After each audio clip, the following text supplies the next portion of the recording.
You've heard the news. 97% of scientists agree. Climate change is getting worse. Carbon could cost us the planet. Just look out the window. Look out the window? Because it's a hot day and her tiny piece of the world? How shallow is that? And what does it mean when we hear... The debate is settled. 97%. 97%. 97% of scientists agree. Of course I believe in global warming. Pat Michaels is called a climate change denier, but he agrees that the globe is warmed. 97% of scientists agree that global warming is real and people have something to do with it. Climate changes. Climate changes. Temperature's up 4 degrees since what's called the Little Ice Age hundreds of years ago, and up 2 degrees over the past century. The real question is it dangerous? Is it going to harm people? Exactly. There's not a 97% consensus on that? Of course there's not. There's no consensus on fear-mongering like this. If we lose the ice caps, you know how high the water will be? It would come up to the Statue of Liberty's elbow. But even the UN's computer models don't predict the 20 feet that Neil deGrasse Tyson and Al Gore predict. We invited them and 20 other alarmists to make their points on this program. Only one, Bill Mumo, agreed. He worries about the hot car effect, where you put your car in the sun, it's 70 degrees outside, you get in your car, it's 140, how did it happen?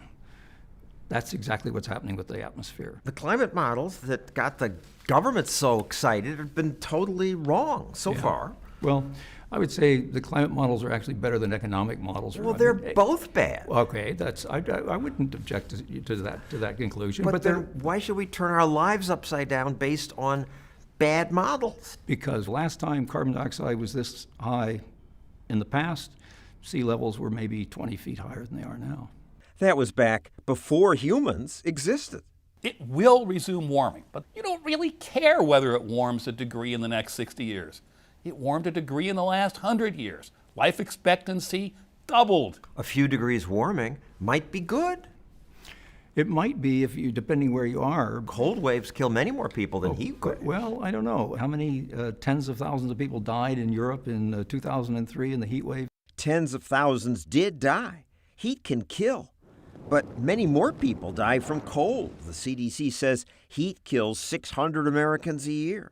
Cold kills more than twice that many. This budget requests $1.1 billion to address climate change. The agency doesn't get money going in front of a congressional committee and say, you know, my issue, it's really not a problem. You ought to give the money to somebody else. No, instead, issues compete with each other for your money. And so you have to scare them. We have to act in this decade. As someone who gets paid to do research, I'm really excited. I'm going to go home and have fun. And so, to summarize, we have much scientific confidence that warming is contributing to sea level rise and other changes. I've lived through 8 environmental apocalypses: the population bomb, acid rain, the ozone hole, global cooling, you name it. The global warming scare has longer legs because it's got more money. That also gives climate alarmists a reason to squash dissent. The climate change deniers suggest there's still a debate over the science. There is not. I bought what they were saying. Judith Curry is a climate scientist at Georgia Tech. She once agreed with the scaremongers. What changed? Well, ClimateGate. Emails reveal a plot among the world's top climate scientists. A group of esteemed scientists were strategizing to squash their opponents. And I thought, oh, wait a minute. Why should I believe this instead of my own judgment? What scientists actually agree on is a very narrow slice of things. Yes, temperatures have been increasing overall for the last several hundred years. No doubt. And that carbon dioxide does act to warm the planet. But there's no agreement as to whether warming is dangerous or not. For saying that, you were one of the targets of the congressman saying, show us where you get your money. Yeah.